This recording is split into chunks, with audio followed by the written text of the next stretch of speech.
Welcome to this episode of the Public Nuisance Podcast, brought to you from Killen Studios, right here, where you can get all your content done, photo shoots, video editing, podcast tailored for you. You name it, we have it. Let's not forget that praise guy. Mention it every week. Same old, helping businesses out, supporting charities, turning people into millionaires daily. What a man, doing great work. With us today, we have our very own from West Belfast, Marc Watters. How are you, mate? All good. Sean, yourself? All good, mate. Brilliant. Thanks for coming in. I appreciate it. Thanks for having me on. And, Excited about it, yeah. It's the first podcast for you. Yes, podcast virgin, so hopefully first of many. Is it, were you nervous at all? Any nerves? When I say nervous, like I was excited, just, when you don't know what to expect. Yeah. But I've got used to a wee bit of more public speaking and stuff recently. Had my first live event there on Tuesday night past with my clients and stuff, so... Right, so I'm getting used to it, but more used to it. But it's completely all new to me. Like obviously, I'd never even been doing the content and stuff. Never shot a video before Christmas. Like just serious? It's only this last 6 I've months. seen it. I've obviously was looking through your Instagram and stuff. And going like, you speak very well, and you wouldn't think so. And I'm going, I wonder if it's a case of one of them. Like you have to do about 100 takes. It's like, oh, fuck's sake, and then you start again. And you go, oh, fun. See if I'm recording myself. Yeah. I do that a million times. I'm like, and then I realise my head's bent over this way. Oh, shocking. The stupid sweet things. That's what I was talking about there with the guy there. So just like, it's just reps. Everything's just reps. But like at the start, obviously I've had a bit of guidance. So I'm in mentorship myself. I've always been. Done a lot of self-development stuff for a long time, from about 2018. But this is the first time I'd ever launched anything that I had to put myself out there. Yeah. It's my program, it's all me. Where before, yes, I've multiple businesses there, but none of them involve me getting in front of the camera, putting my head above the parapet. So I think I actually done the first video about a marketing myself in about October, and must have spent about 2 hours on a 60-second clip. Yeah, and then editing and doing the captions, and then you find your feet, and you take advice from people who are doing it. Yeah, as you do, and again the coaching aspect of things. Obviously, I'm a coach now, but the quickest way to learn to do these things is ask somebody and go under mentorship or coaching from somebody who's doing it and knows what they're at. Yeah, and just take the lead. And your main thing, so for anyone that doesn't know, it's construction, it's business construction. Yeah. You're coaching within business construction. That's right. So did you work in construction yourself before this? I've been nearly 20 years now in construction. So really? I actually started building sites when I was 14. When I was in the summer, like now obviously still in school, but in the summer working with friends there. Out on sites, but I loved it. Everyone just labouring. We just labouring, getting a couple of wee quid, like summer money, pocket money, basically. That's it. But I loved it, and my older cousin, like he always worked in cars and stuff, and I just always loved working. Like even my dad had a business when I was growing up, and I always just was champing at the bit to get in and doing stuff with him. I just always loved working. I don't know why. Like 100%. Didn't have to, but I just even when I was 12, like I remember working in my dad had a cafe in the town, for about 14 years, and I remember get in there and working with him and wanting to do the dishes, and they were like, you can't, you're 12. Like, it's against every regulation. And I was like, I'm just champing at the bit to get a bit of work and get paid, that was what it was, so. Yeah. No, I suppose that's good. It's a good way to be. I feel like now kids don't fucking want to work. Well, that's it. People are like so... When I was younger, I was the same. I would have went out the back and wanted to build stuff and wanted to always be good with tools, but it turned out the complete opposite. I'm fucking shit with tools. Your hands are tools. I'm upset. I wouldn't know how to use a screwdriver. I'm only cunts who holds a ladder for my wife. You know what I mean? She's up there in the paint and I'm holding a ladder to keep her sweet. No, I've always been the opposite, but I enjoy it. But like, even as a kid, like I remember all mates all out playing football on the street, and I was running about washing cars and all. You know what I mean? And like having a jump, like even when I was even younger, like even my youngest wee lads is like probably about 7 or 8, having like a jumble sale or something in the street, just always like scheming and like doing something. I just always want. I don't know why. Just something in me. I think it must have been obviously watching my parents, and like they had their own business, and obviously my parents were quite successful in that, and must have been always like a driving. Like my brother, I've only met my brother, and he's the complete opposite. Like he's a musician, so he's an artist. Yeah. You know what I mean? He's the opposite of the graft, But he does. Like I always admired him because he does what he loves, and just stuck at it, and just does it for a living now. Like so. Did you have any specific trade, or did you go to university and do like a? No, I was a plumber by trade. So I was around 2007, 2008 when I that was whenever the crash happened. Yeah. So the construction industry was sort of went pop, so it was bad timing. So I remember applying for jobs. Like, I always knew I wanted to leave school. Like, I'd done all right in school, but I wanted to leave school and go out and be a plumber. So I actually wanted to be a joiner, but I was chatting to different people, obviously, again, taking advice from people, and they're like, plumbing's where it's at, you know, plumbing's where money's at. And I was like, I did on, I'll do that then. So, and I didn't know anybody personally who was a plumber, so it was like a need for it or whatever. My uncle actually gave me advice. He was a spark, and he says, do the plumbing.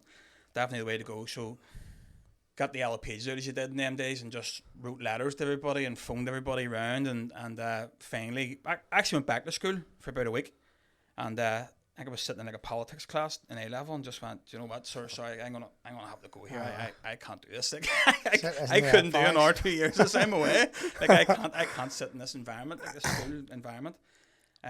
So finally got a job and served my apprenticeship and all in.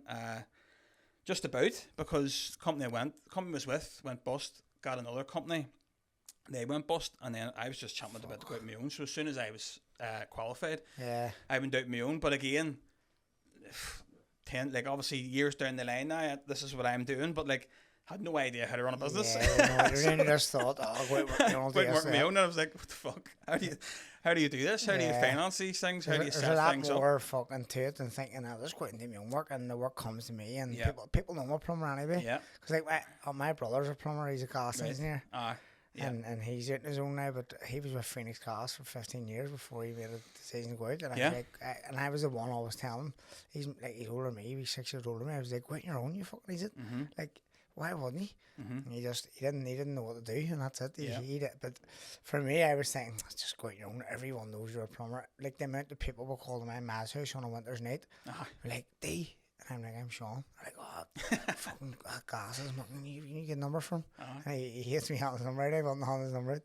But I did on many occasions, like, and getting tortured. I was like, sure, everyone knows you're a plumber anyway. And he's like, it doesn't matter, like, just put about this and see. And then he bit the bullet, and then even now, like, he's still fucking, there's loads to it, like, loads to it. That's it, like, being, like, it's almost like, it's a blessing, obviously, being good at what you do, but in the construction industry and the trade industry, like, it can be so much so quick. When you're good at what you do, you get inundated with work.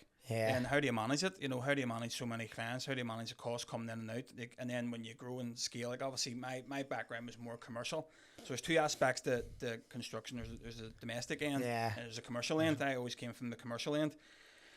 But like, it's like, obviously the bigger you are, the bigger business you are, the more aspects there is to it. Yeah. And it's like, just because you're good at what you do doesn't make you a good business owner. Of course. And that's the idea. That's where the concept came from for what I do. It was how to become from a tradesman to a business owner.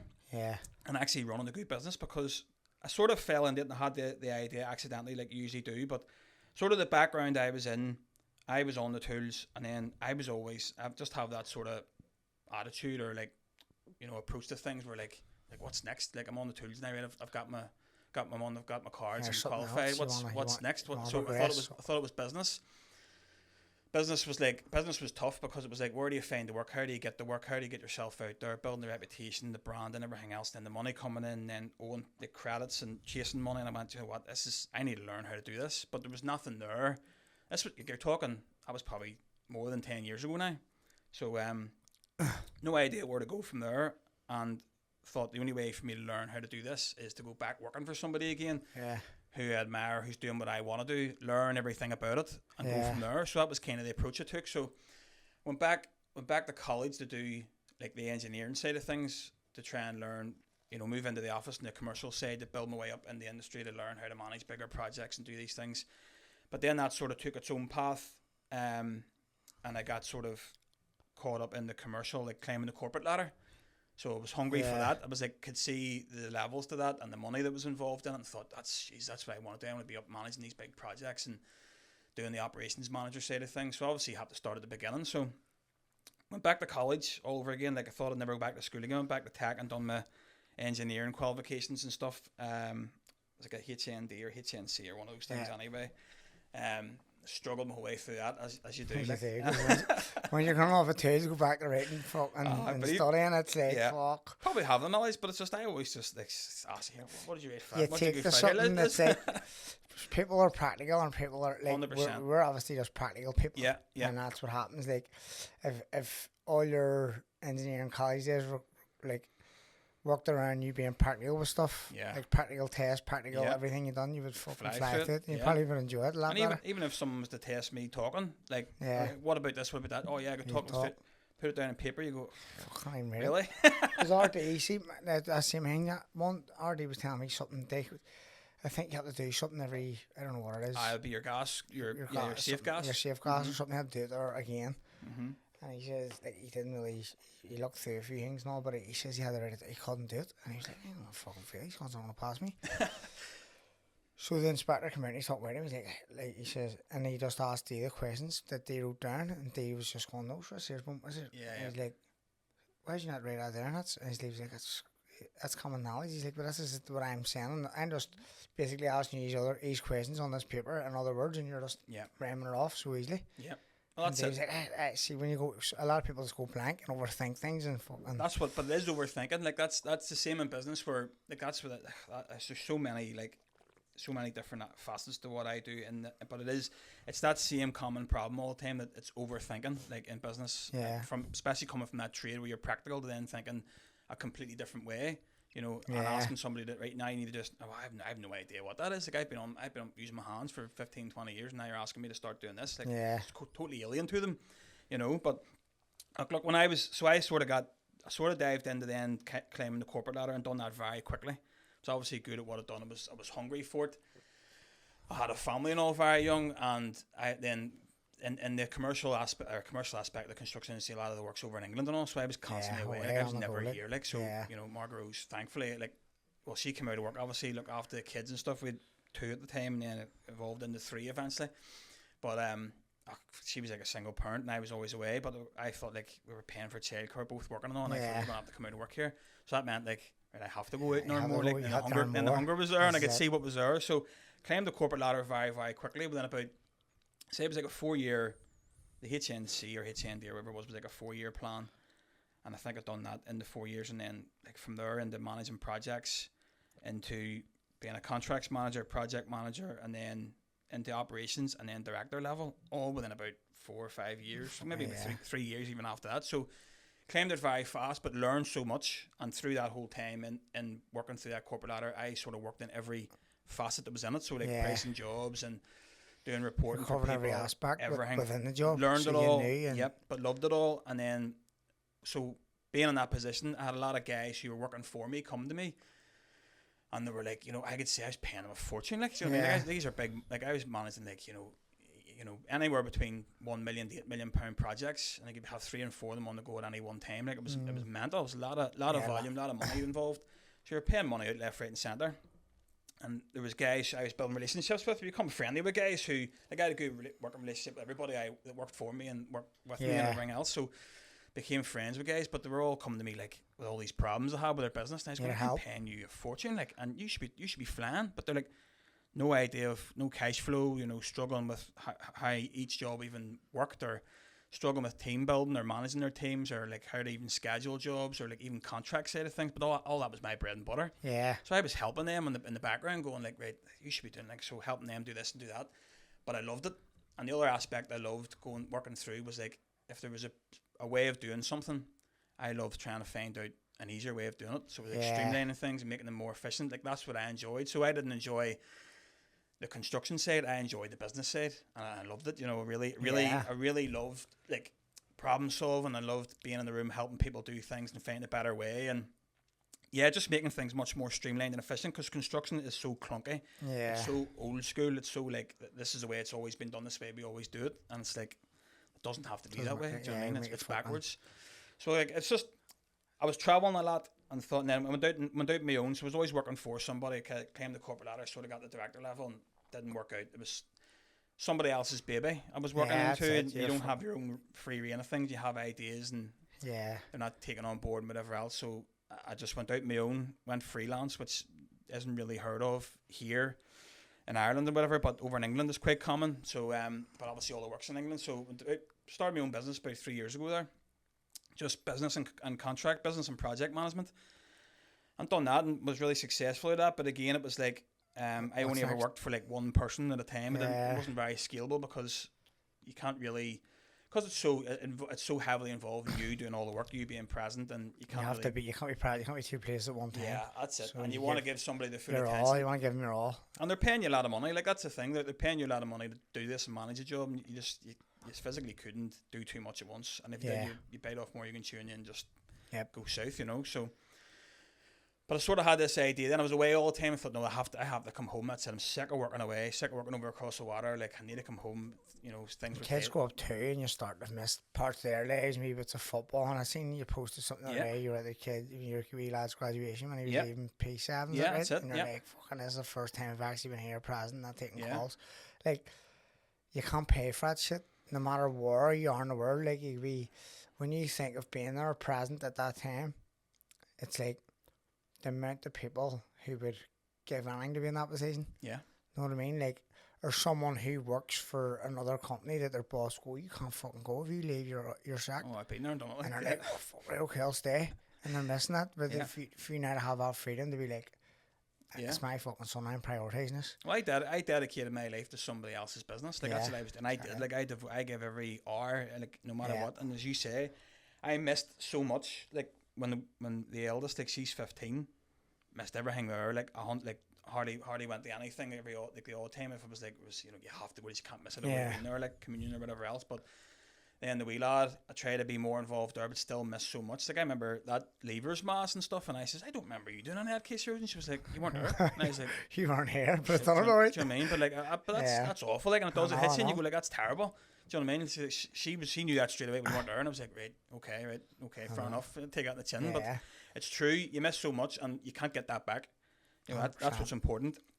You can't get that back. And like, one of my biggest aspirations and like what I had the whole way through business was like, I'd love to be able to take my kids to school every morning. Yeah. Like, it wasn't like money and like the car or whatever else. It was like, I just want to be able to, I want to have that freedom to have my own business, take my kids to school and enjoy things like that. And 100%. Like the phone not be ringing and all. And again, that was one of the big issues that, so when I sort of was helping people, how I sort of ended up coming up with this concept for the Blueprint program that I'm running now is, guys kept coming to me with all the same problems of no time with my family. Like, I was under that same sort of pressure, and I built my way out of that. They've no control over their finances, like no idea what any job's making or what, like they're finding out how the business went at the end of the year when they went to see their accountant. Yeah. So, I mean, it's like, what did I make last year? And they go, it went well or it didn't. Like, and it's like, you're winging it. You're exactly, just winging it. Totally winging it. And then the control, but like, if they're not there, it all falls apart. So no control. They have to physically be there to have control. So I thought, like, right, there's something here that's missing in the industry, like something that needs to be fed into these guys. So that's where I came up with the Construction Business Blueprint program. And it was a program then built around time, profit, and control in any business and construction. And through that was just so many different facets to it. But I launched that in January. And we had an event there on Tuesday night, and we're already sitting, I think there's 14 guys in the room, like. Unreal. So in 6 months, it's grew quick. Like, albeit I wanted it to grow quicker than it does, but obviously your own expectations are always set higher for yourself. But like, what's been the most impactful thing and the biggest thing I've taken out of that whole thing was like sitting in that room with all those people. Everybody's doing really well. Everybody's getting out what they and far exceeding what they wanted to get out of it. You know, guys saying to me like, I'm down to 4 days a week now and I'm earning more than I ever earned. And I'm going like, it's like you said before as well. It's so old school. Yeah, construction's so old school. So for you even to give 14 people, for you to get buy-in from 14 construction workers, massive. It's like, fuck me, because like my brother's a bricklayer as well. My older brother, but he's worked his whole life for other people, like fucking, and he can draw plans, he can do everything, but he's just always worked for people, and he's fucking flat this one, flat that one, but it just seems he's gone down the same path that all the people he worked for before that did, and just like, nah, he doesn't drink no more. He's fucking like 9 months sober now. He's going well, but it was just work. Yep. A few pints out there, work, home, make it dinner, a few things, and a bit up next morning. And it was just that for like, for 12, 15 years there, right up until like 9 months ago, where he just stopped drinking. But he's just stuck in that old school way. It's see, like, in a way for me, boxing. Yeah. When you go into boxing club coaches are so old school, where it's like, stick a black bag on, lose weight, and it's like skipping and you're fucking. It doesn't work like that. There's a science behind it, and there's a lot more to it than just old school. Go out and fucking run the roads for run 10. He can run 15 mile. He's fit. Completely deplete yourself. You don't run 15 mile. No one runs. Who the fuck runs 15 mile? There's a science to it. Do you know what I mean? I can. Who the fuck he can run 15 miles? He can't box 12 rounds.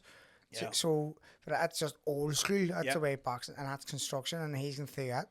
And you've obviously just went, this needs a fucking change. It's definitely a tough niche to crack because, like, you're talking about construction, you know, men mainly in construction, and it's like they're very, like, you know, it's a male thing, like, you know, it's very set in their ways, but also, like, asking for help. I don't need help, you know. And you talk about mindset, you say that somebody in construction mindset, and they go, waste up, fucking what do you do? Cut and picture out a magazine, stick it in the vision board, and hope it happens. And all. You're like, no, it's what we do about mindsets, like, stuff you can really implement in your business, a different way of thinking. Yeah. Different way of approaching things, different way of behaving in order to get what you need and want out of people and your business. Like, but again, like, I have had guys, usually younger guys, who've come on the program and they come in with a full open mind because they're sort of a bit more open to things and hungry, and they come in and they implement everything straight away and they get results like lightning. And then have other guys who, understandably, like, have been in the game for 20 plus years and been in business for a long time, and you're asking them to do something, like, why? They can't like, change it. That doesn't work for me. And you're going, but you have tried it. But it's like, do it not do it your own wee spin on it. Like, do it exactly how I'm laying it out. And see if that doesn't work, then come back and then let me know and we'll fix it. But, like, you know, everybody's different. Every business is different. I think the program I have it's bespoke to every business gets their own bespoke plan. Like, I sit down and dissect everything going on in their business. And again, a lot of guys will come to me and say, like, I don't know, I know there's something not right, or I know there's a problem. I know I could be doing more. I'm just not happy with something, but, like, can't quite put my finger on it. And I sat down with a client yesterday for, like, went on for nearly 2.5 hours, but, like, I was able to completely, like, dissect everything out of his head and go, like show him things like I had never thought about it like that. And I was like, of course you haven't, because, like, you're just used to that repetitive cycle, chasing work, chasing money, you know, chasing the next job, or, like, the common thing in construction is you're always looking back instead of looking forward. So, like, planning ahead, they're like, I have too much to do to plan ahead. Like, it's all firefighting. It's all like answering the phone, doing the work, it's all them. The whole thing revolves around them, and then a couple of people working for them. But that's not a business. That's a job where you're getting people to help you work. You know, do 100%. The work. So there's so much to it, and as you say, there's a lot of limiting beliefs in our industry as well of what's possible and what's not. But, like, you look at any other industry, like, they all have, like, reviews on things, performance reviews of their staff. Like, any other corporate world has that.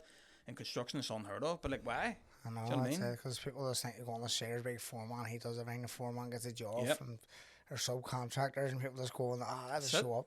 Yeah, there's no, like, actual, like, because it's like government, like, say government thought we're full of state and they want to bypass. Sure, we got a job up there, we're building 700 houses, or such and such is going to be. It's just, but it's like, imagine, like let's say, for example, our Liam, he's a bricklayer. They say he's a bricklayer.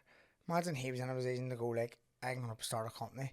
How can I get these contracts? How can I start rubbing shoulders with these people who can maybe get me involved in this, or, you know, give me even a block of houses, or give me fucking 50 houses, and I'll bring in a squad. No, like, no one really thinks like that when they're going into construction. It's just like, I go and work for him, sure, he'll get me a job. And they fall into it accidentally, and they get opportunities, and that's how it starts. But, like, it's managing that, and, like, not every opportunity is a good opportunity, not every job is a good job, not every client's a good client. So, like, our whole approach is delivering results for high quality clients with a streamlined organization. Like, that's what it's built on. It's like finding the high quality clients. It's like the first question I ask anybody, like, the very bare basics where we start is, like, what kind of life do you want to have? Like, do you enjoy working? Do you like working on the tools? And them will say but, like, they're young, and I go, are you still going to enjoy working on tools in 20 years time? Well, no, probably not. Backs fucked. Do you know what I mean? Knees are shot and everything. So it's like what you might want now isn't what you want in 10 years time. So it's like, set your business up the right way from the beginning, and start as you mean to go on. And at any point in time, like, it's just, again, I could talk about it all day, and I'm very passionate about it too, but there's so much to it.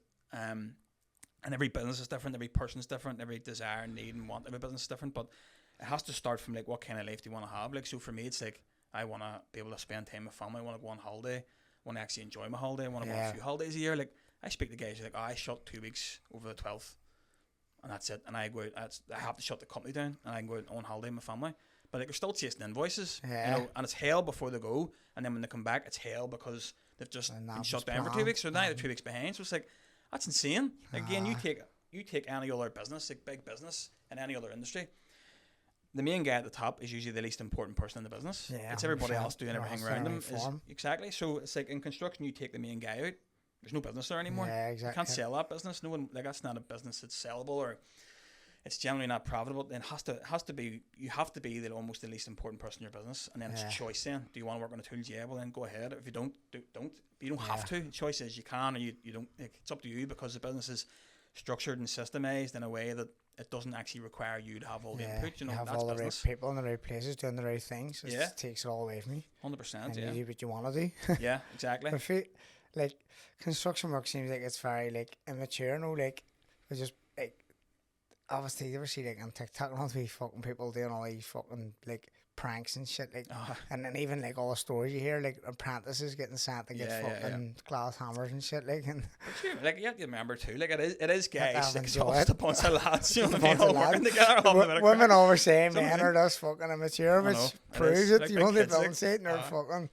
I have a mate, and he's just on fucking recording on that TikTok, and he's shouting up the people, and he's recording their lads from down the countryside, fucking without them as knowing, saying, "Oh, did you go on the nest last night?" And he's going, "Oh wow." He's going, "Did you hear bollocks on?" He's recording them and having a clue, and he's putting it up on social media. He's going, "Bollocks, you get there to get wet, no, get there." There's questions he's asking, and I'm going, "Fuck me, like." No, you do. You see some things like on sites and some characters too, like, do you know what I mean? Yeah, 100%. But like I think the industry has so much potential, and I see, like, I have a friend there in America, and he was in a similar role that I done. He was managing projects, but in America it was I'm managing multi-million-pound projects, and he's managing multi-billion-pound projects.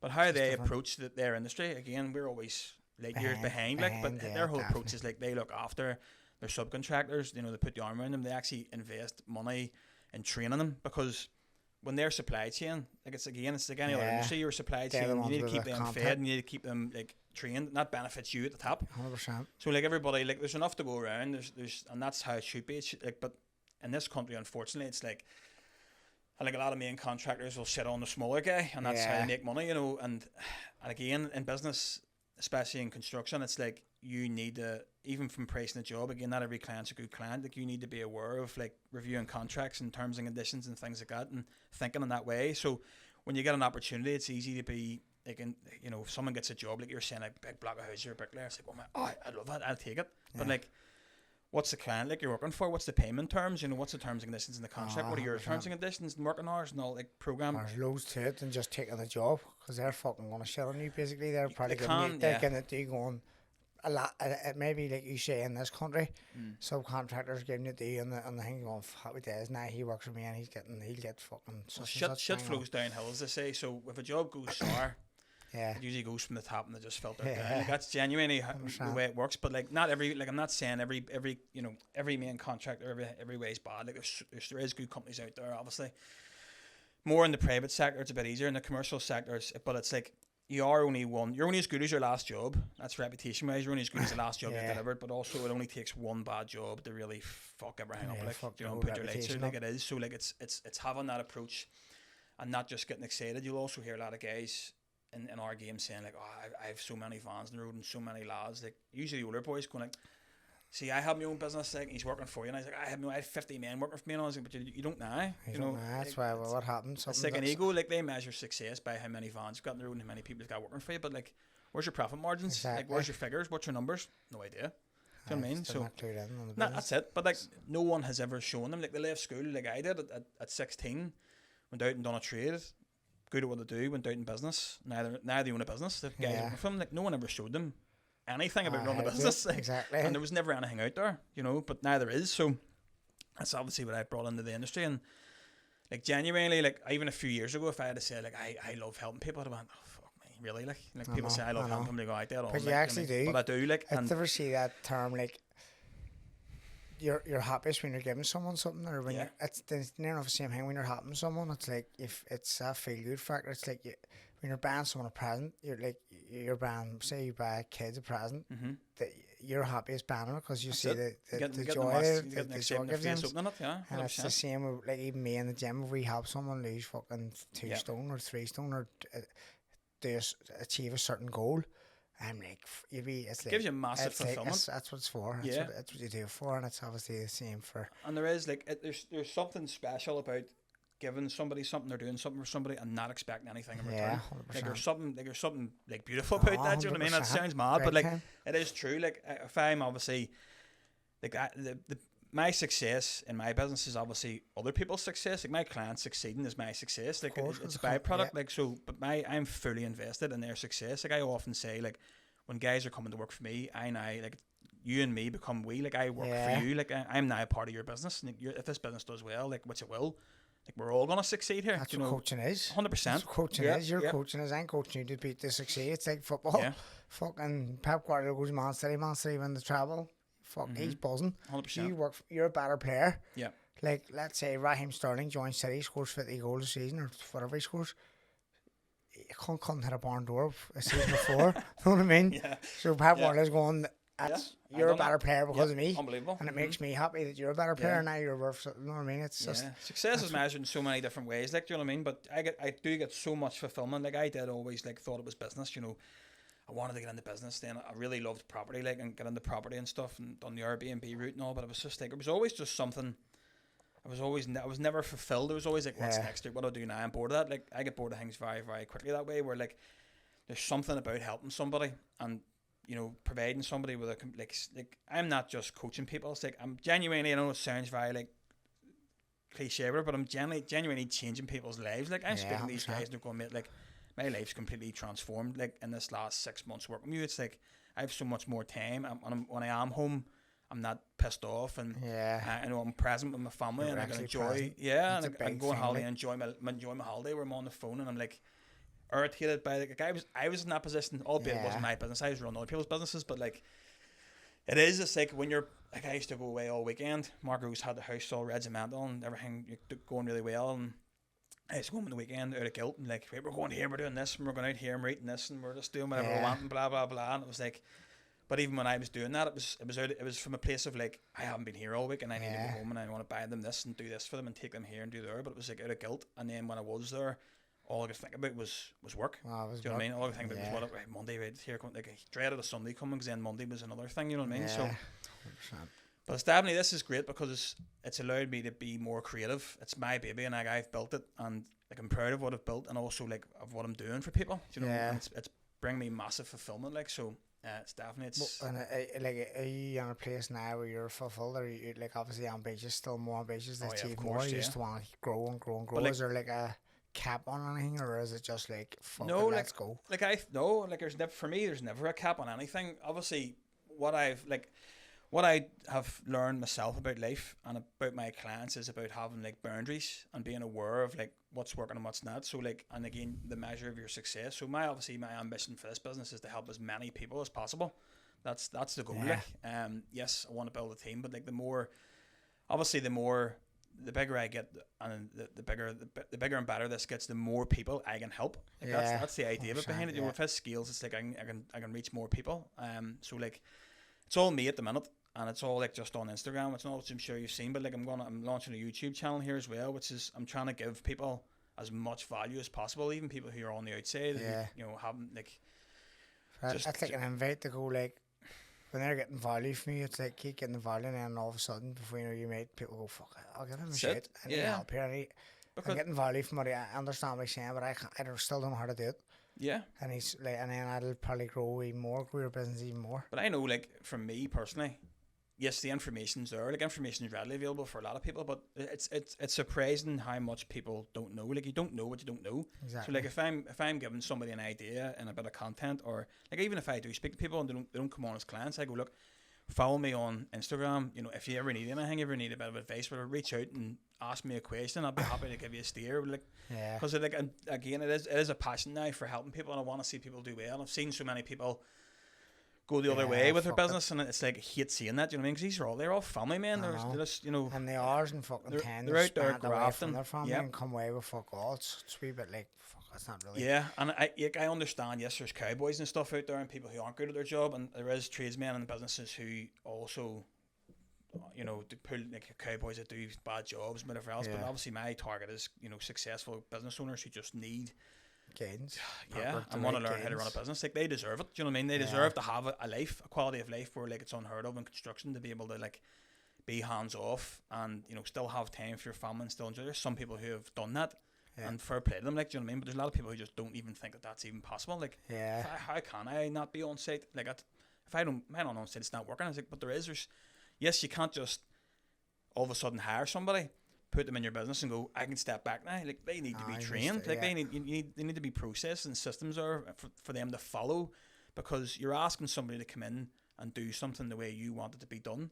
So it can't be in here, and you can't just regurgitate all the information to them. You have to have it written down. People are afraid to lose control as well. They think they're losing control. Sometimes when you're letting someone else come in and do it, it's like, oh, no, like, and they can't get away from it that way. 100%, and that's true. It's like, if I give him the reins, like, I'm not in control. But it's, again, there's a method to that. You create the system and the process. Well, obviously I do it for them. My clients, I'll create that system and process for them. But it's like, you're getting somebody to do it your way. You're not getting somebody to do it their way. Like, so say your company, like, it's FMRW management. Like, my company, if I'm saying I'll systemize and process. You want it done the way I want. You're doing it the way I want it. But I think it doesn't matter what way you think. You're doing it the way I want it done. But even at that, it's like, this is the way we do it. This is how this is the standards that I want it done by. And, like, if you get somebody good in like that, like what you're saying, like, I want it my way. But, like, if they come in with a good idea or a better idea, I'll hear it out and I'll see it, and we'll go, if we can make this more efficient and better, brilliant. But again, there's a way of doing that. Like, you need to have reviews regularly with your team, and I'm sure you do the same thing in the gym. We meet up weekly, every week. Friday we go through all the members, go through everything, and see who's a red flag, see who's doing well. Give us a message, drop her a message, give her a well done, or just be different things. Like, and then obviously programming and stuff together as well. There's loads of like, that's when we small business, like, it's fucking. But there is, obviously, you can't just let it just slide, and people expect people to be alright, all the members around the place. Yeah, but I'm sure you have a system. Like, I'm sure you have an app that has, gathers 100%. Information, and you review the information. But, like, in construction, it's like, you just go day by day, week by week, and it's like, no, you need to collect the evidence, you need to collect the data, you need to know what the profit margins were in that job, because then, did that job work or not? Why not? Was it how you priced it? Everything has to be reviewed. Everything has to be, like, but you need to have the numbers there to review it and see what's working and what isn't. And then like, usually the only time you speak to your employees in construction is when there's something goes wrong, they've got a problem or an issue. But, like, it's too late by then. Do you know what I mean? They're pissed off. So there's ways of doing things, and there's right and the wrong way, in my opinion. Do you know what I mean? But no way. Like, there is just, like, and sometimes in construction there's no way of doing things to most people. Like, they just don't have anything there, and they're just completely wingless. But it's never been a thing before. That's why. So, like, but you're like what you're doing now, probably in 10 years, 20 years from now, people, because, like, you're starting to see people steer away from construction.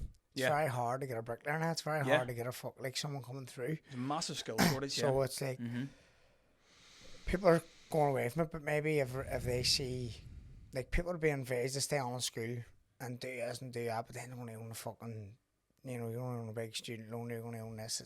Me personally, I don't want my son to stay on in school and go and be a fucking lawyer or whatever. I just want him to do whatever he wants to do. Yeah. But with a wee bit of passion. Yeah. So you do what you do with passion, I do what I do with passion. I don't care if he does Irish dancing. Yep. Just do it with passion and do it with fucking... Be the best at it. Make me some money. Give me an early retirement, because I have no pension. So I'm just like, just do whatever you want. That's my motto in life. Like, just, I don't care what you do it with passion, and don't cheat doing it. Just do it till your best of your ability, and that's all you're going to ask. That's it. But I think, like, people's, like, parents are probably going, no, you're not going into construction. You're not going into construction, because obviously it has the thing now where, like, a lot of people are staying away from it. There's a big misconception about it, like, if it's done the right way, like, if you start to see, like, a lot of the construction business owners that you're working with start to treat their workers well, start to make profits well, then maybe people start to go, fuck, such and such. And then, you see, let's say you're working you're working with 14 clients from Northern Ireland, and they're all fucking flying, and they have 20 men working for them each, and they're all flying, and they're all doing well, and they're happy, and they're getting treated well. And then 10 years from now, people go, fuck, what? does well, and then it just grows. Yep. And the industry's run right. Yep. So basically, it's like you're running the whole industry right, and then more people start to steer back into it again. 100%. Because you'll maybe see a wee dip off here in the next couple of years, but then if it is starting to run right, Yep. and people are starting to be treated well, and people are starting to earn well, and people are starting to have control of their full business, then it's like, fuck, well, such and such does it. And then parents who are in construction won't hesitate to put their kids into construction because they know it's being run well, you know what I mean? Yeah, but I'm very passionate about apprenticeships as well. Like construction, me having a trade, and like even if everything fell apart in the morning, I go back and get a van and do the plumbing again. Like, it's the only industry I know that'll always stand by you regardless of what's going on. Like if you get injured or hurt, then you can move into a different aspect of construction. There's always there. Like it's a massive industry, and also like it's a lucrative industry. I know more self-made millionaires in construction than any other industry. Like personally, and it's not just because I'm in the industry. Like I know I have a lot of friends in other industries who do very well, but like construction industry is a lucrative industry if it's done right. And like you said, like I'm doing more than just helping people. I'm trying to improve the industry. I'm trying to improve the standard. So yes, getting the right type of clients, and setting boundaries in place for clients to let them know that like if everybody's standards are high and they're the same, then that's the expectation. If you want to pay cheap, you work away, but that's not gonna work for you either. Do you know what I mean? So it's like it's about improving it all across the board. Like better supply chain, better clients, better run business, and people looking after each other. And again, the money's there, but it is a hard industry to crack because this country's quite a narrow-minded country at times too, 100%. And small-minded and like a lot of limiting beliefs of what's possible and what's not. And then the construction industry, it's like you're talking about something like mentorship and coaching and mindset and different things, and they're like, in this industry, like it's unheard of too. Like there is, I know a couple of guys doing it in America and New Zealand. There's a couple of guys doing it in England. There's nobody doing it in Ireland, like so. So it was like putting my head above the parapet and going, is this going to work? But like when you see the results you're getting from people, that's just. And it's just drove me on. It's a matter of time before they tell another, like it'll just word of mouth. Yeah. Well, that's already going that way. Do you know what I mean? It's like I know somebody who really benefit from this. I know somebody who's going through what I'm going through, and it's funny you said about improving the supply chain, improving the industry, and like letting other people see it. So, like I've had guys saying I've seen what you're doing for him and how well he's doing, like and how like I want some of that. Like I want to get involved in that. At the end of the day, everyone wants to make money the right way and have less of a headache. Yeah, but like you're in this game. You've been in this game a long time. You're going to be in this game. Like asking somebody who's been to change your industry after 20 years or something is going to be a tough ask. Like it's possible. Like you can do whatever you want, but like it's like you may as well make the most of what you're doing. You may as well be the best of what you can be, because common thing as well is like, oh, I'm struggling on. See that statement? I hate that. Like, do you know what I mean? Just getting by. Why? Do something about it then. Do you know what I mean? I hate that myself. Every week it's like, keep doing the same thing over and over again, expecting different results is insanity, isn't it? That's it. Like you say, like there is a skill shortage, and apprentices, yes, like especially in a digital age now where money seem to be so easy made. Doing different things. It's like younger ones aren't willing to go and on pick TikTok, up a tool, like on TikTok, getting paid. Yeah, so when they see that and they go like, that's what I want to do. I want to be a YouTuber. I do want to do this. Like, I'm sure there's very few kids, but then that's all down to the schools too. I know. Showing people what's possible and like showing them that side of it. Like, oh yeah, you can have a skill, but it's like, no, you could have a fucking massive business here. Like you could be really successful out of construction, and like I'd love that opportunity even to go into schools and show like what's possible and like tell stories and testimonials of people I've seen come from nothing, and there should be more of that in careers, like of what's possible in our industry and in our world, like to entice people to go into it. It goes right back to you saying at the start when you were a kid, you used to love going into kids. I love going into this. Like you don't get that no more. No, you don't get it. I haven't seen any kids. You don't even see kids in the streets no more. No. Like kids are just like they go out and dress. They all dress well. And they don't want to get this right, and they don't want to ruin their shoes. Stand on the glider step, brushing their hair. You get beat up when you were a kid. Fuck, you jump for it. Snapping, brushing their hair. People run the boat with like comb in their pocket. Maybe lads are getting that. It's mad. They're like flicking their hair. And they're like, fuck me. Yeah. There were some girls there. That's right. Like so, it's very like. Maybe in the sticks you get the wee country boys and they'll jump in the tractor when they're 10, 11. That's different. That's why they'll probably want, like in the city. It's and that's generational, but it's generational, 100%. Where like, but they fuck all stews. They're on a big field and that they're seeing what their dad does in the tractor every day, or they're going to an construction work. Or they're like there's some videos now you see where kids are flying about in cars when they're fucking on their own land when they're 10, 11, 12. Yeah. And it's like, fuck me, how do they do it? Like, up here, like you say, standing brushing her hair, or they're dressed in all the best designer gear, and I'm going, fucking hell, like. But it's a massive misconception. You put two people beside each other, a guy standing in a suit and a guy standing in work gear. Yeah. Like, say it's a plumber with his own business, even if he's a one-man band, like, he'd be well into 6 figures, like, do you know what I mean? That guy could be working a bank, 30 grand a year. I know what I'd rather do, like. So the possibilities are, and like, it's so much easier to get into, and yes, it'll stand by for the rest of your life, so opportunities are, like. But even if you're saying about the wee lad, like, you don't care what he does. Like, I have 3 kids at all 3 different ages, like 7, 11 and 15.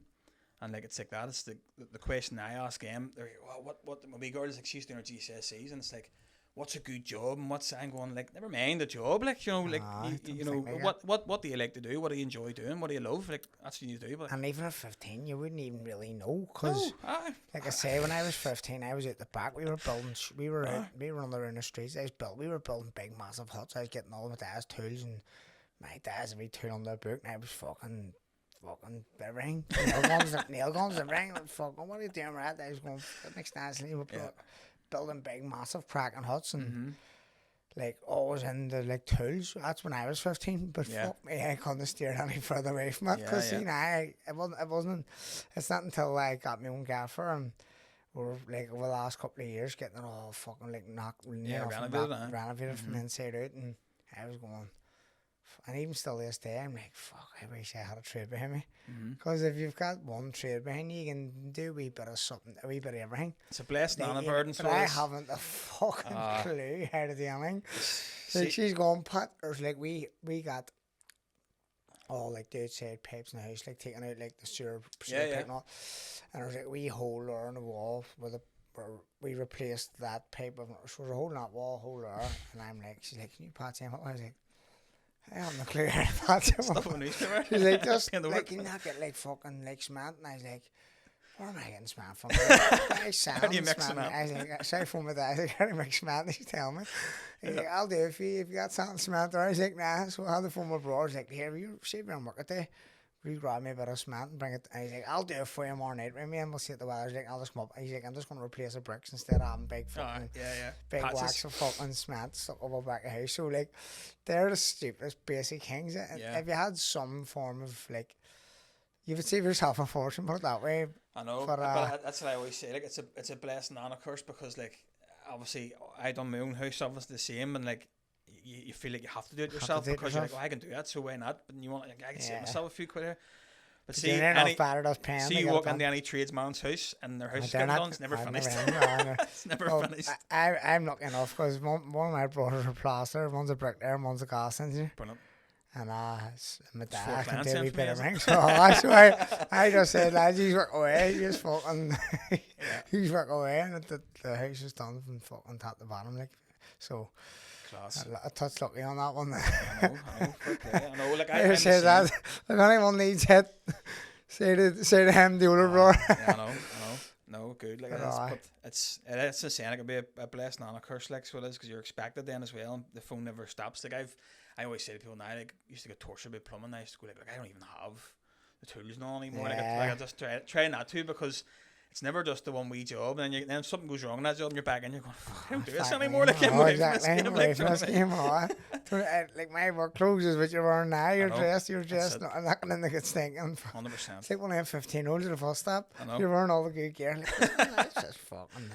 That's actually a good bit of advice I give to the clients. I say, like, when you're going to site, like, every time I go to site, I always get involved in doing stuff, and I go, stop going to work in your work clothes. Like, go to work in decent clothes, and you'll not get stuck in bananas when you go to site. Like, that's, you set that presence, and you're the owner, and that's it. And that works too. Like, but it is crazy. So what do you do for your downtime? Like, do you go, like, you were doing the runs? Remember, we were doing the runs. Are you still at that? In August, I will, like, just when you can, like, that was August last year. I will, everything, obviously, everything going on there with Margaret Rose. Like, in February, she's just through her treatment there. She was diagnosed with Hodgkin's lymphoma. She rang the bell there on Tuesday, just finished that. But so everything's been a wee bit hectic at the minute. Like, anyway, just in general, even that news, like, being so young, 3 young kids, I'm sure, like, did you ever think, like, fuck, like, work's going to take a hit here, and something has to give here, like, because obviously, well, it was. You says Margaret Rose was stepped away from work and she was focusing on like being there enough like a full time. I was only breadwinner, like, so yeah. How did she get through it? Like, it just seemed like me and Dara speak, but really I'm like fucking just thinking about them, and I was like her, like she's so just strong, just different, like strength, different type of strength, but she obviously she gets it from somewhere, and she's amazing. Like, honestly, I'm not just, that's not me just being bad, like, but it's like I always knew she was as strong as that. Never, obviously, we never any foreseen anything like that coming, and it came around so quick. So like, Margaret noticed she had a sore throat, or like was struggling to swallow on like the Friday, and then on the Sunday like a lump appeared on her throat, and she went to the doctors on the Monday, and they went for blood tests, and she had to go in she went to A&E on the Wednesday because she was doing cleaning an apartment or something with her man. I said, look, you have to go down to the hospital here, like that's not normal, lump in your throat. No, she's like, I'll go down to A&E, and she's like, down to A&E, and then they called us down. What happened? Like, she was sitting in A&E all day, and they done blood tests and a scan. Like, obviously we had no idea like what was going on, like just completely. I was still working whatever else, and then she rang me, and Margaret rang me and says, like, they've asked, like, I was on my own here, and then the girl says, were you not with your mummy a minute ago? And she's like, I was. So I sent her home, and she went, would you maybe get her to come back? Does she live local? Would you get her to come back? And she was like, what? And she was like, oh, just you know, sitting on your own, like, you know, maybe get somebody to come with you. She rang me and went, Mark, that's what she's just said to me. Or like, you come down, I don't know what that's all about. And then went down, and I was going, oh, this will be nice. We sitting about here all day, like, waiting about. I'll have a sore throat, like, and you know, get over it, like, big deal. And then she got brought. The guy came in, the reporter with a wheelchair. I was like, you're going up the award. And she's like, oh, am I getting capped in? And we're like, yeah, you're getting capped in. But like, nobody came near us talking to her. And we were all going like, what the fuck's going on here? Like, do you know what I mean? And then she went up in the award. So she went in the hospital like 12, the A&E. And by 6 o'clock, they sat us down and said, like, you have all the. Obviously, it was all a big long conversation, but they pretty much summarised it as like, you've got all the signs of cancer, Hodgkin's lymphoma. And we were like, the fuck's that? You know, like, I didn't even, like, I knew like cancer, right? Okay, what about it? Like, how bad is it? And we don't know anything about it by now, but turned out that she got an X-ray, and that cancer shouldn't show on X-rays. Yeah. But the X-ray showed her heart, and then this other big lump. The guy said it was about the size of his fist, attached to your heart, and was like, that showed up on the X-ray, and your bloods are all completely ski-whiff and everything. So obviously that was massive fear. As soon as they said that to us, we were like, fuck me, it was just. And you want to know answers right away, because it's like, what's happening? Like, what's happening? Because obviously something like that is like so fucking like trauma. Like, it's like. Well, you automatically think the worst. You're like, what's happening? Like, is that you? Is that you? You're gonna die? Like, what's like? You just want answers straight away, and obviously the answers aren't always there straight away. But like, to be honest, like, you hear a lot of horror stories, but the hospital were fantastic. Like, they were in the Royal, but they were brilliant. And it might have been her age, I don't know. But so they kept her in. She was in for 2 weeks, and obviously we had like 3 kids. Like, the family told the family, didn't want to tell the kids until we knew exactly what was happening. We didn't know like what stage or how developed it was or how advanced it was or anything like that there. But that was all like pretty traumatizing and upsetting. But like, as soon as Margaret got the news, and like a couple of days in, sort of got that, like, yes, it was all scary, but she was like, right, okay, like, what's next? She automatically thought, like, what's next? Like, what do I do now? How do I get over this? Like, and it was amazing to watch. Like, I always knew she was as strong as that. I always knew like she was capable of always so much more than what she believed, but like never in a million years did I think that she was this strong to get through this. So obviously we were very open with the kids, told them everything, and that was a challenge in itself. Like, she was in hospital for 2 weeks, and I told them when she was in hospital. And that was tough on them, but we were so open about it, because I feel like you have to be, especially like the kids are older, like, especially the girl 15, like, you can't keep secrets from them, 100%. You know. And then as things, so she was in the hospital for 2 weeks, and they kept her in to do every test under the sun, because if they had let her go, they were like, if we let you go, you'd be waiting 6 months on a test. So just kept on while they're out. Yeah, so they kept her in, and then let her out on like the Wednesday, went to see a consultant on the Friday, and then by the Monday she started treatment. So that was everything was so quick, so we didn't even get time to digest anything or process it. Because it's on the next thing, it's on the next thing, it's on the next thing. So it's like, and then like the chemo started, and she just like never. That was in February, so it's probably like nearly 6 months in, and like never a complaint, never like absolutely floored her, like couldn't lift her head off a pillow some days, but like always just bulled on, always never complained. Just anything she could do, she'd done it. Like, just kept going. Like, the strength was amazing. Like, but thank God, like you're saying about the business, thank God, like I was obviously still working away on and off before Christmas, and I dropped all the corporate clients before Christmas and went full time at this. Built up a small client base in that first few months, built up a lot of momentum in that first few months, and then obviously I was under mentorship, and so I went to them for guidance, and they were like, "Look, don't stop marketing," and I was like, "I don't want to do it. Like, I have no interest in getting in front of a camera and marketing, doing anything." And he's like, "No, but listen, like, this will pass, you know, and this is all like you need the money still needs to keep mortgage to pay, and like if kids know, like you can't just stop as much as you'd love to just go right. That's it. Like, and it didn't have like okay, I was fortunate enough, yes." I had a couple of investments there and like, got rid of them and had that as a bit of a backup, but like no way could that, it was never going to last, you know what I mean, it wasn't sustainable. And Margaret Rose was the same. She's like, you're not stopping that, like, no, you need to go out there and like, no, piss off and go and make your video and go meet your client and do it. Like, obviously it was tough, and a lot of times, like, I went to every single appointment and sat beside her every time, because like you have to. Support, and again, the hospital were great. Usually you're not allowed them, but should they give us our own wee room and all and let us sit again? They were brilliant, like, so they were really good. But yeah, so she pulled through it, like a lot of obstacles in the way, a lot of bumps in the road throughout it. And she rang the bell there, and on Tuesday finished all. She's done the chemo and then done the radio, and then like the misconception as well is like, if you ring the bell, you're finished your treatment. That's it. You're done. We like even we thought that, like, before this all happened. It still goes on. The journey continues. Like, that's like at the minute, like, she rang the bell and wanted to go take everybody out for lunch and dinner and like celebrate. No, she can't eat or drink. It's like the radio was destroyed her whole esophagus now, so she can't eat, can't drink, and like on Tuesday we rang the bell. It was all meant to be a celebration. The whole family, like Margot's family's massive. The whole family were there. And the opposite, my family's absolutely tiny, so I took a while getting used to. So you were on your own. I was only four. We're only four of us, thinking about 50 of them. You know what I mean? So but like, they're a brilliant family. Like, both families, massive support network. Like, my daddy and our brothers and sisters and all, are all like brilliant people, really good people, and all there to help no matter what was going on.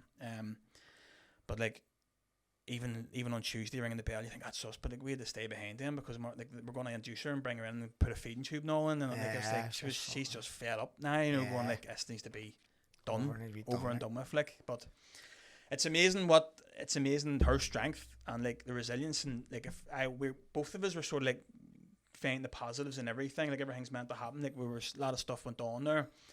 Like, we were meant to go here and meant to go there and do these things, and like, we were meant to go to America at Christmas, big long haul flight. It was actually a connecting flight, and issues with passport and couldn't go, and just as well, because like she had that from, it turned out, like, skipped a lot, but she had that from like November. So we were going through all her symptoms, and she was like, I've lost about half a stone, which I was losing weight. I've been losing it for fucking seems like an eternity, but it's like, she was losing weight, and we thought that was just because I was losing weight, she wasn't eating, because I wasn't really eating much, and then she had this rash and the lumps and but like the night sweats, but it was all sporadic, it was all different times. We didn't put it all together, and so it turned out that was about November, and we were going like, if we had went to America, like, look at that, like, we missed that, and the kids meant to do this, but like, if we had went there, that could have went sour, like really bad, like long haul flights. So something wasn't for you, like, it wasn't meant to be. Like, well, I'm a great believer, like, that gives me a lot of peace of mind that everything happens for a reason. Like, I'm a great believer in it, and like, even things like this, there's so many, like, if anything, it's give Margaret Rose a whole new like self-belief in herself of what she can, like, how strong she is. Like, I always knew she was as strong as that, because she's like, but maybe she didn't, and now she does, and like, I don't think there's anything that could be put in her way now that she won't fucking get over. Like, you're fucked. You're fucked. Anytime you complain about something, that's what it's like. Well, if anybody knows the crack anyway, Mark Rose, so you don't get much better anyway. Like, do you know what I mean? We'll see us next 10k run. If you don't go, fuck us, you grab, you go on there, fucking man. Even that, like, we done that the half marathon, and she done that half marathon, like. Well, like, tumours and all, like, but didn't have a clue, like, but it just shows you. Like, this goes to show you, is like, it's placebo, like, wherever you, if she knew she had it, she probably wouldn't have showed up.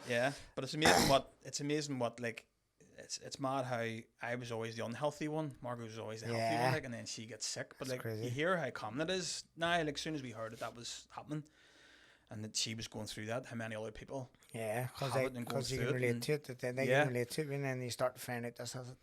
Like, there's a thing where, like, if you see a regular Ferrari, or you buy a Ferrari, you see one everywhere. 100%. It's that thing where it's like, fuck me, it's you attract it then almost. You know what I mean? But do you think that we'll just finish off on like the mindset thing? Do you think the way you're obviously you're big on the mindset thing now within your coaching. Do you think Yeah. that helped you as well with everything like it was going on? Yeah, because in terms of obviously, like you say, obviously Margaret Rose was brilliant and telling you like get out and fucking do your video work, get out and do what you have to do, earn money. Kids are like, do you think your mindset was like strong through all that as well as like?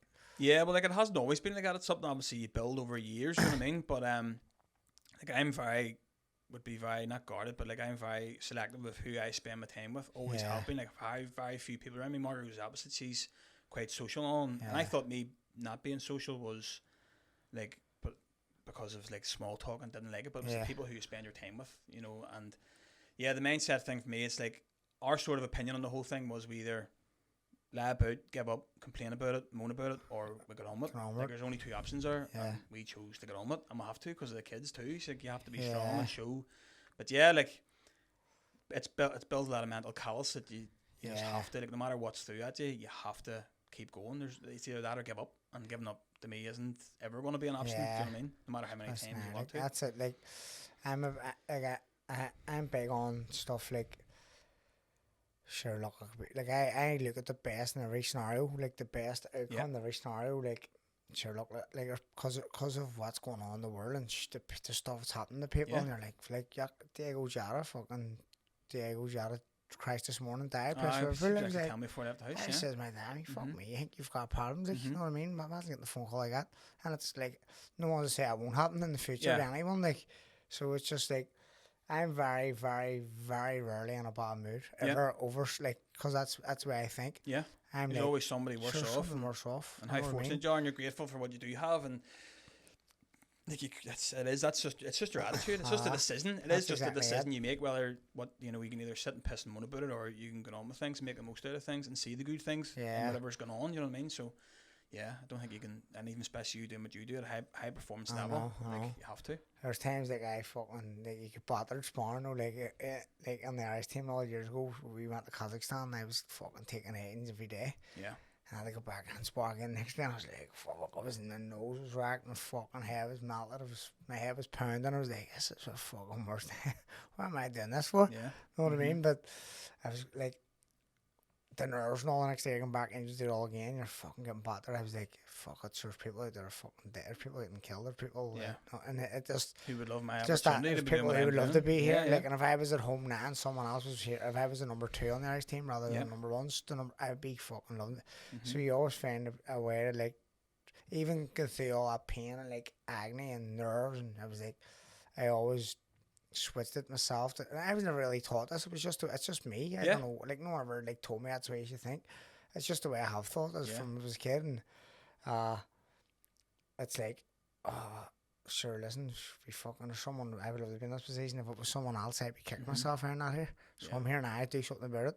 You know what I mean? It's a good attitude to have, but in my opinion, it's the only attitude to have. Like, do you know what I mean? And sometimes it's not always like Margaret's like would say, like, you know, sometimes you do just need to listen and people going through things like she went through, obviously, hopefully no one else experiences anything like that, but like it's like sometimes, yes, she has a right to complain and you just need to listen. Where you go, I'm thinking about this, Margaret, going, Mark, see you next time you say it, I'm going to hit you.